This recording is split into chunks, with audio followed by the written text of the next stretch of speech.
Happy Saturday, everybody. It's a big sports day today. All kinds of sports going on. Welcome to episode 13 of the Daughter and Pops podcast. Today we'll be reviewing the WNBA games and the NBA games. Today is going to be an exciting day. Pops, do you have anything to say before we get started? No, my voice is already hoarse just because of how much is going on out there. So, lots of TV games across the board. I think it's time to get to work. I agree. So starting off with the WNBA, we have the Atlanta Dream versus the Dallas Wings. Both teams are 2-4. So as of the start of this podcast, odds are not out yet. The Wings and Dream, they met in the very first game in the bubble, and the Atlanta Dream, they beat Dallas 105-95. In that game, Atlanta was a 5.5-point underdog with a total of 152. Again, 152, but yet this game hit to exactly 200 points. So clearly this game's going to be a little bit higher, especially with the way Carter's been playing and filling it up. So I project the total to be around 160 points. And from the spread perspective, I actually think that Dallas is going to be favored by 1 point. So definitely an adjustment here. Dallas started off 2-1. Since then, they've lost 3 straight. So I like Dallas at the beginning of the year far more than Atlanta. But at this point in the season, most people would say that Atlanta's doing better than Dallas, and they're likely to finish with a better record. I think Miss Carter has a lot to do with that. For me, I guess you call me stubborn. I still like Dallas today. I think Dallas is going to get their revenge. I think Arike is going to be really excited for this matchup today. I know we use that excited word a lot, but I think she can be a little salty. So it's going to be a fun game. How about you? What you got? Well, speaking of revenge, Glory Johnson is now on the Dream but was on the Wings last year. She's 5,200 today, playing against her former team. She gets a consistent 20 minutes a game. I mean, if she gets another 20 minutes today, who says she's not going to have a chip on her shoulder? So I think it would make sense to take her going against her former team. I do like Kennedy Carter. She's been playing really well. She had 35 or 36 points last game. So she's been performing really well. So I do like Carter and Glory Johnson. Going on to the Wings, I still like Tyasha Harris. She's very consistent. She's 6,200, so she's my sleeper on the Wings. The Wings rotation is still off. Astound Adore got the start last game, but she only got 6 minutes. So I don't really understand what's going on with their rotation, but it's very odd.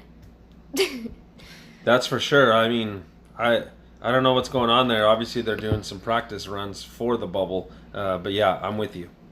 So I do like Tyasha Harris and Satou Sabaldi. I could see her doing well. I think it'll be like a 15-plus game for her. 15-plus point game for her. Okay. Well, sounds good. Anything else on that one? Yeah, that's a tough one. All right. Well, hey, so right as this writing, they released the sides. Atlanta's actually a 2-point favorite in this game. So I said Dallas -1. I was 3 points off, so that's quite a bit. I'll say this, though. In game 1, so we're talking about 10 days ago, give or take, Dallas was a -5.5 point favorite. Now they're a 2-point underdog. So that's a 7.5 point swing. That's a big swing. Interesting. Well, let's move on to the next game. Phoenix Mercury, who are 4-2, going against the Seattle Storm, who are 5-1.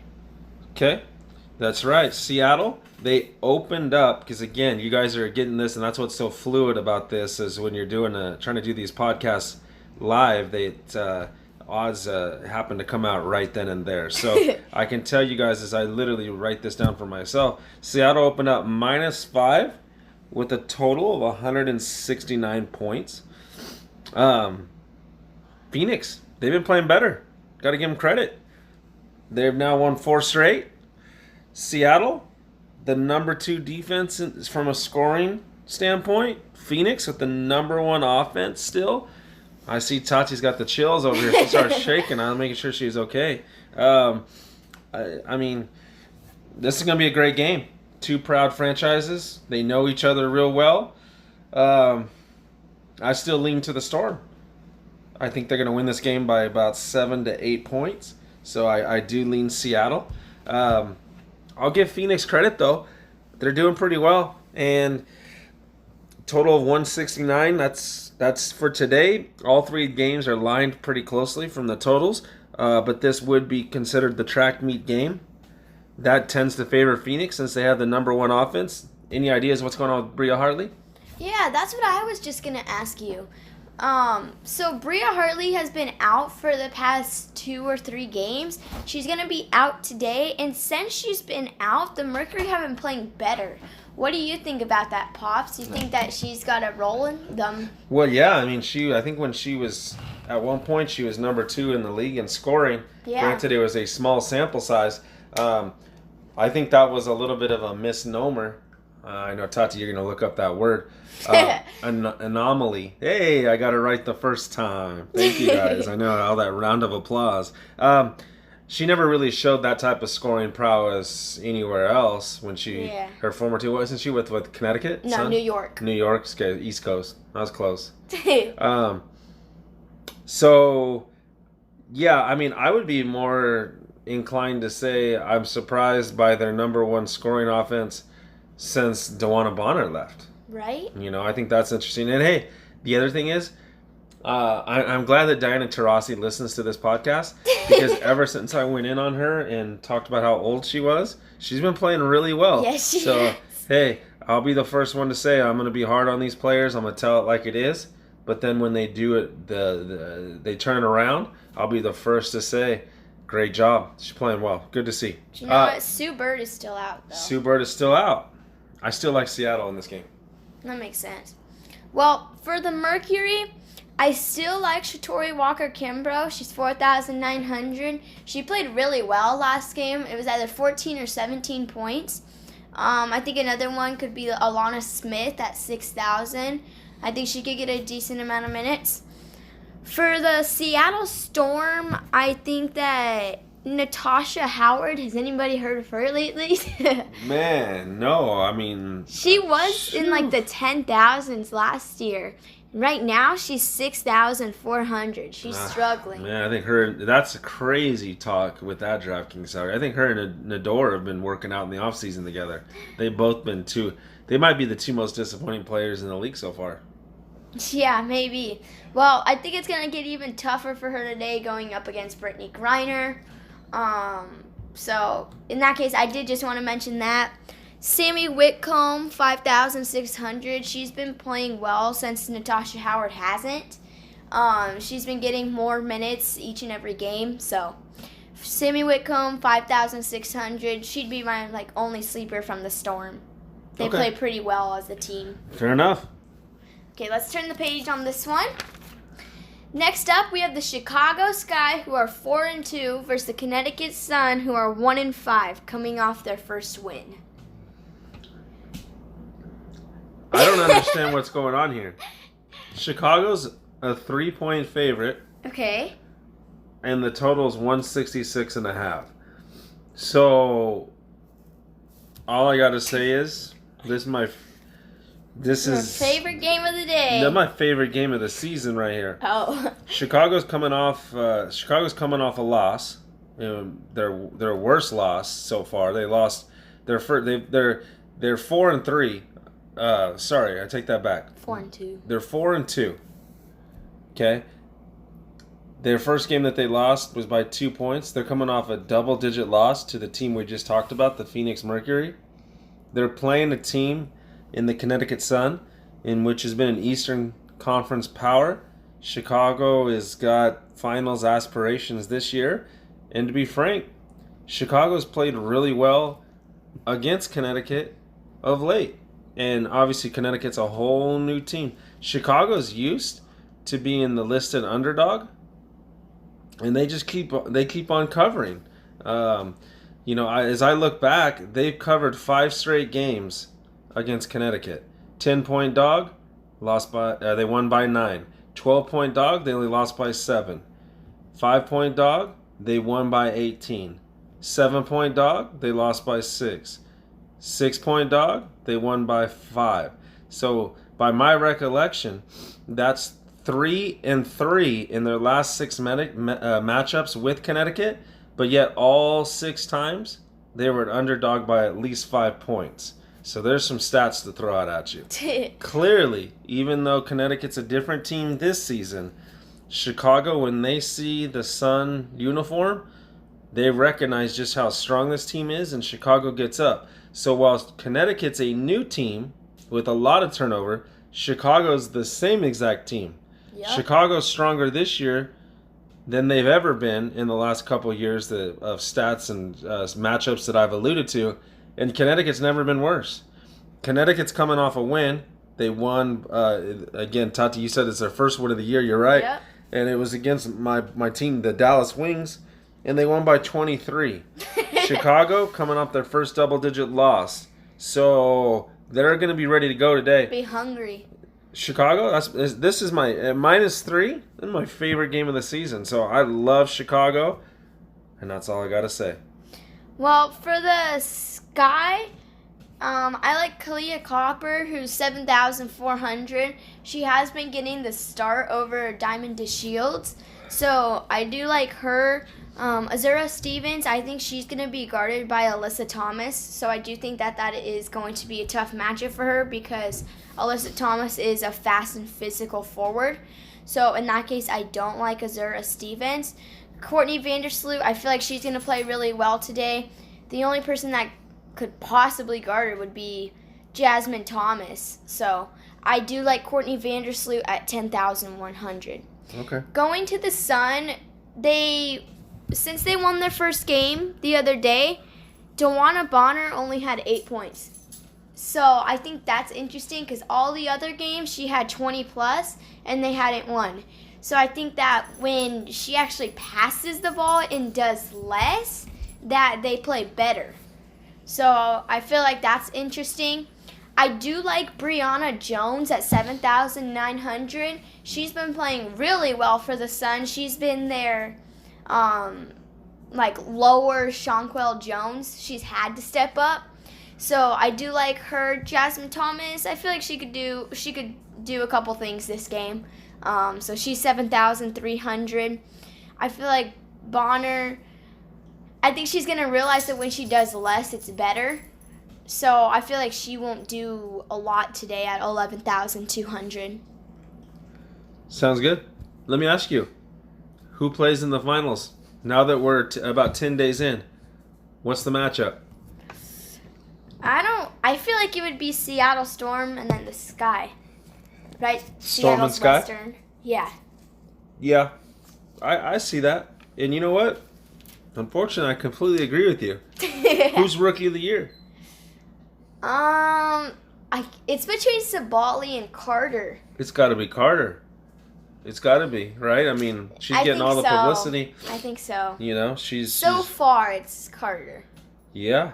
You know, and when we did our season preview a couple weeks ago, we really weren't that high on her. Well, I said she'd be Rookie of the Year, and then you disagreed.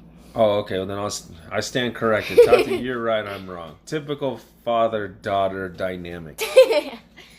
No, we weren't very high on her, though. No, well, I mean, if you said she was going to be Rookie of the Year, that's pretty high. I was the one that said that I didn't think she was going to be this strong. So, good job there. And hey, thank you guys all for listening in.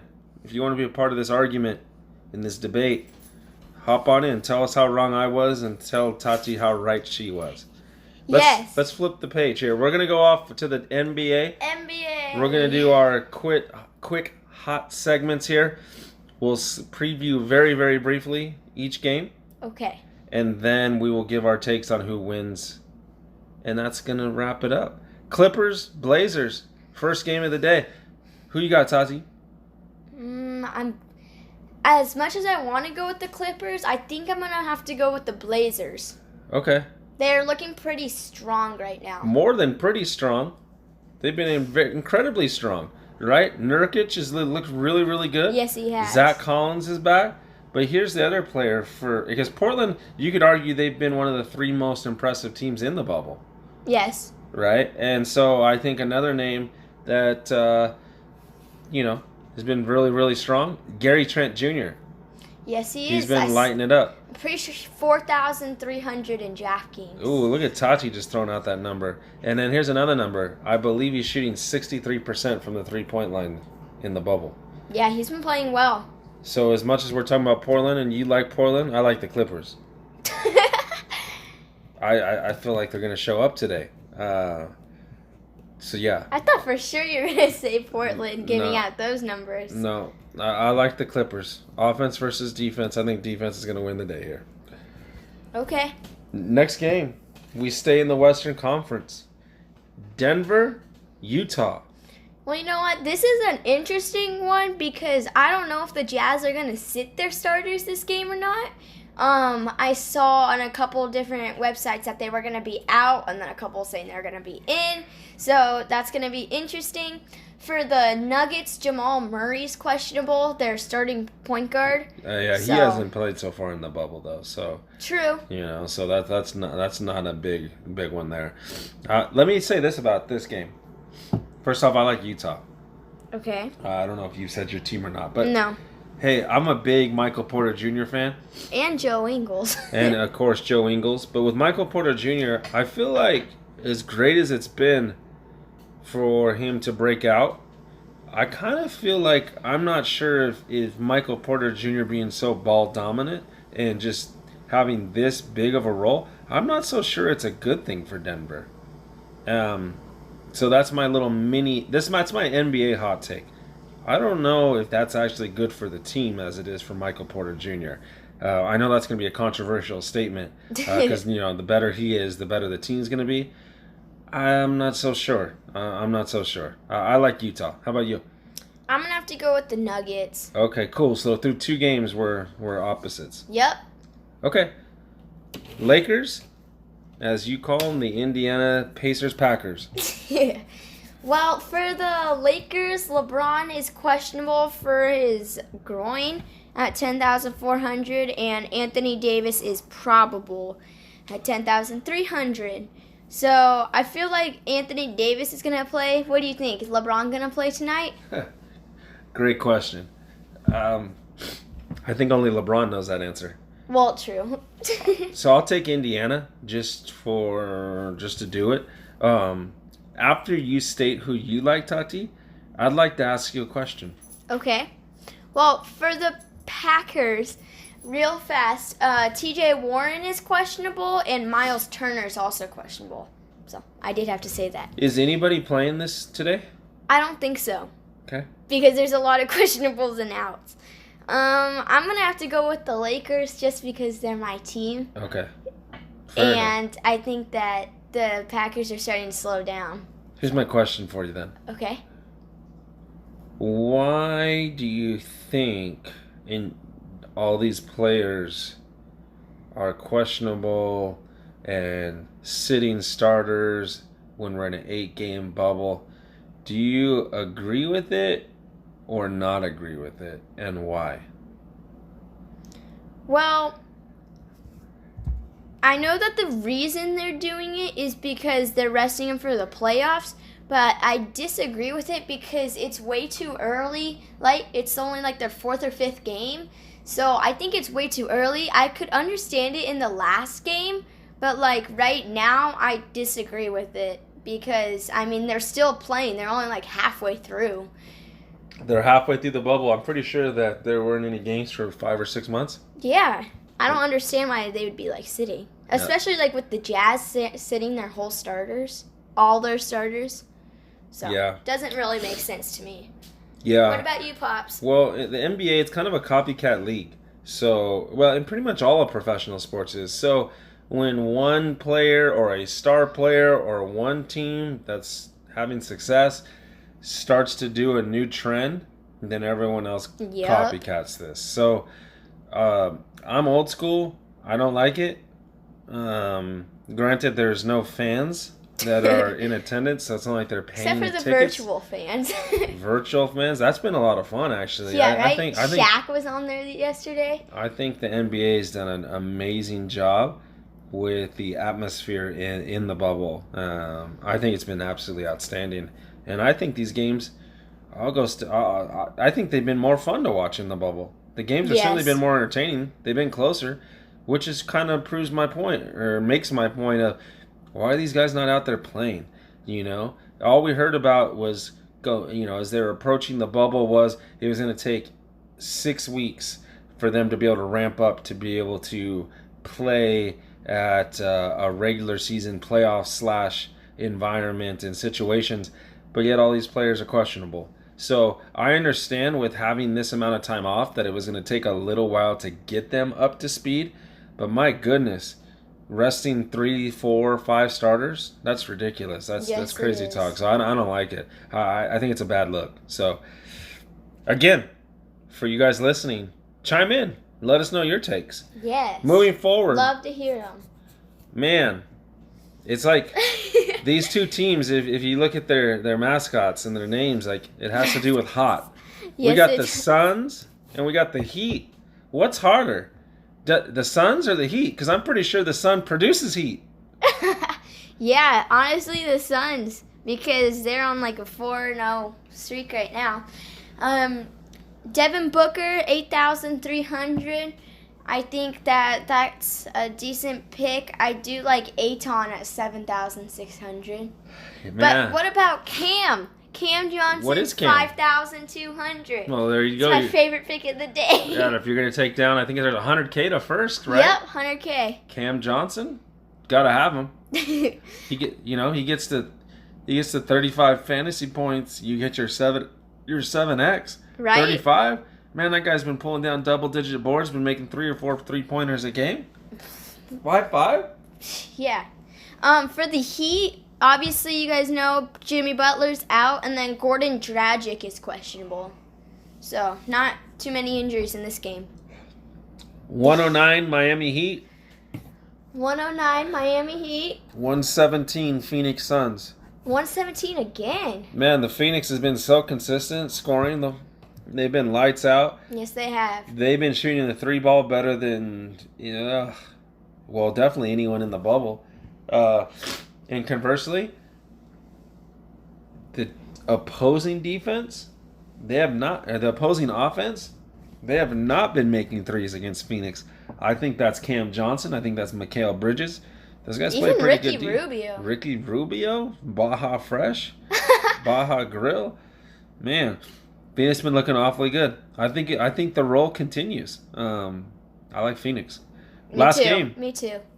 Luka Doncic, Kristaps over Porzingis against the Milwaukee Bucks. Did you say comb over? Yeah, that's because in the last game, Tatiana's mom was commenting on number 6's hair. And so there was about a 7-minute conversation between Tati, her Liv legend, and their mom about the hairstyles of the Mavericks. So it's pretty funny. Yeah. Who you got, Milwaukee or Dallas? I think this is gonna be a close game, but I'm gonna have to go with the Bucks. Yeah, I agree. I like Milwaukee. I'm not believing in Dallas. I'm not believing. I don't think we really have this whole time though. So leave Milwaukee. So just like when we covered the WNBA, now that we're halfway through the bubble, who you got in the finals? What's the finals matchup, Tati? Well, I would want to say the Suns, but I don't think they're going to get all the way to the championship game. I think that's way too hard for them. Championship game? I mean, finals. They're still not even supposed to even make it to the playoffs. I know. I want them to make it. I mean, they're playing great, but let's not get carried away. I know. Okay. I don't... You go first. I still need some time to think about this. And this is your Mrs. Butterworth's moment where you too can have fluffy, thick Eggo waffles. Lakers, Celtics. Celtics. Okay. And no, I'm not just saying the Celtics because they beat the Bucks last night. Oh, yeah. Or not the Bucks. I'm sorry. Rappers. Tornado. Tornado. Lakers But I'm not sure. I'm more. How about this? I'm more confident with with the Celtics selection than the Lakers. I could easily see that being the Clippers instead. Well, I have the Bucks on the eastern side, but as much as I do want it to be the Lakers, I feel like the Clippers have a chance too. I'm going to have to say the Lakers, though. So I have Lakers Bucks. Okay. Fair enough. I think that since LeBron and Anthony Davis know that they were like on a hot streak, number 1 seed, I feel like they don't want to do all that work and then not even make it to the finals. Okay. Well, with that being said, I'm going to sign off by saying it's PGA Championship Day 3. Stacked leaderboard outside of the top 2 names. I'll give you a couple of sleepers that are about 5-6 off the lead. Brandon Steele, -3. He's 5 back.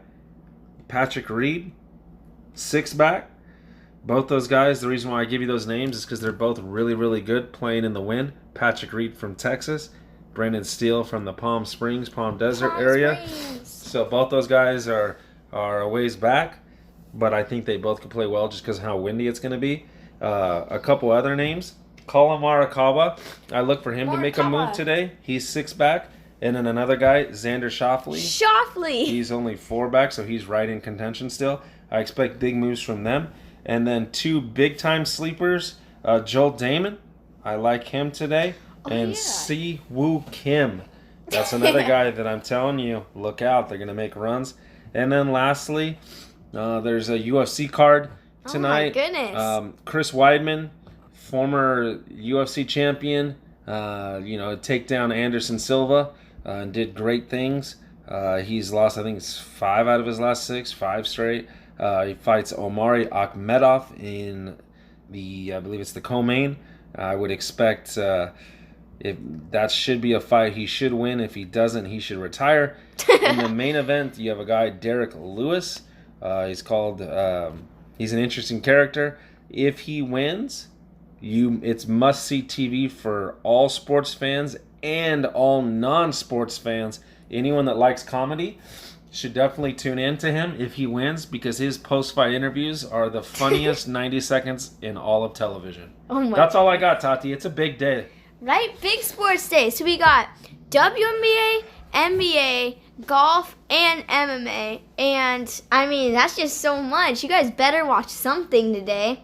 Well, that wraps up episode 13 of the Daughter and Pops podcast. Thank you all for listening in. Happy Saturday, and we'll talk to you all soon.